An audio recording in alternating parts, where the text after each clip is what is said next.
ગતિના સમીકરણ ભાઈ ગતિના સમીકરણ છે ને 3 છે। તો પહેલું સમીકરણ વેગ માટેનું છે v બરાબર u પ્લસ at। આ ગતિનું પ્રથમ સમીકરણ છે v બરાબર u પ્લસ at। આ ગતિનું સમીકરણ છે। બીજું સમીકરણ છે અંતર શોધવા માટેનું s બરાબર ut પ્લસ 1/2 at નો વર્ગ।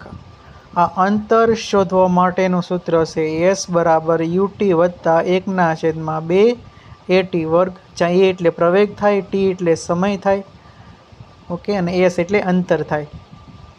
ત્રીજું સમીકરણ છે ગતિનું v વર્ગ માઇનસ u વર્ગ બરાબર 2as, જ્યાં v એટલે થાય અંતિમ વેગ, u એટલે પ્રારંભિક વેગ, અને a એટલે પ્રવેગ થાય, અને s એટલે અંતર થાય, ઓકે। આ ગતિના 3 સમીકરણો છે, ઓકે।